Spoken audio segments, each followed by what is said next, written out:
Hi, I'm Dr. Kit Weathers, and it's time for the Root Tip of the Week. But before we get started, let's reach into the top hat for the magic illusion of the week.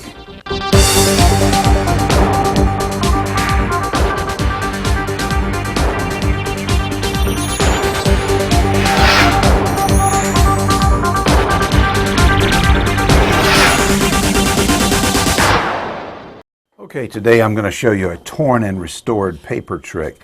Now, I'm selfishly going to use my brochure here because, in fact, there's my upcoming courses.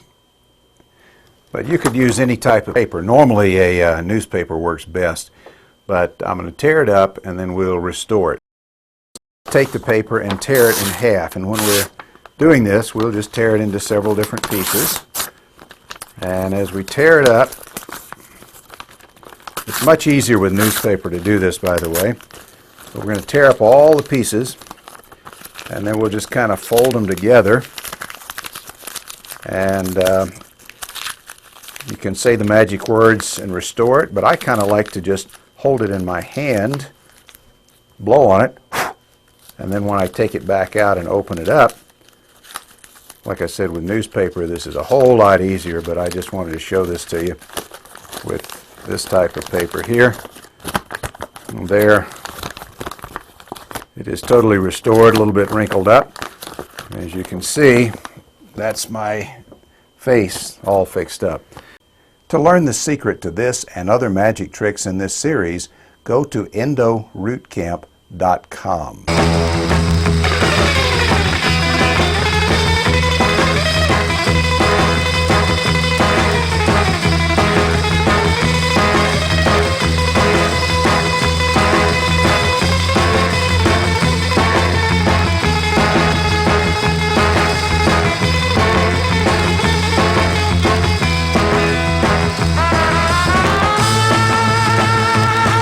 When I was in dental school, they taught me that I should measure the working length prior to doing my canal preparation.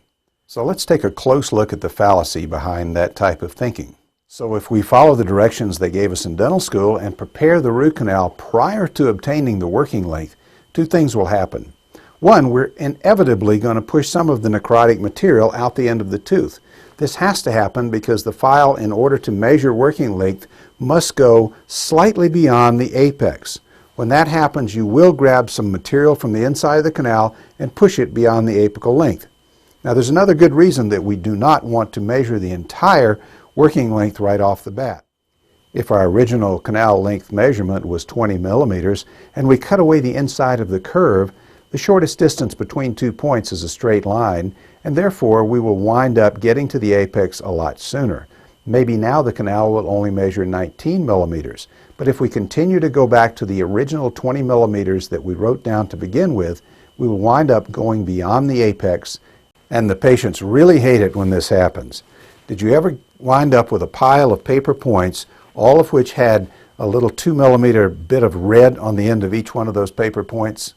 You do know that canal walls don't bleed. And if you get red on the paper point, it means you have to be going beyond the apex. Therefore, you've prepared the periodontal ligament, you've pushed out everything out into the bone, and your patients are going to have problems with post-op sensation, inflammation, and that sort of thing. So how can we avoid this? Of course, the simple answer is don't obtain the working length until after you've prepared at least 2/3 of the canal. That way you have removed necrotic material that's in the canal most of the way down. And if you have a canal that's partly necrotic and partly vital, where will the vital tissue be? It'll be at the apex. Therefore, remove most of that necrotic material, then take your file, go down to obtain the working length, subtract a millimeter once your apex locator says you're at apex, which means, of course, you're out the end of the tooth. And at that point, you've also avoided changing your measuring length because you don't cut away the inside of the curve, which changes the length and shortens it by up to a millimeter, millimeter and a half. So if you'll follow those simple rules that I've given you, I think you will find it's much better to obtain working length after you've prepared at least 2/3 of the root canal. And that's our Pulp Fiction for today. Well, that's it for another Root Tip of the Week. I'm Dr. Kit Weathers, inviting you to register at EndoRootCamp.com for free videos and special reports you can't get anywhere else. Meanwhile, I will see you at our next Endo Root Camp.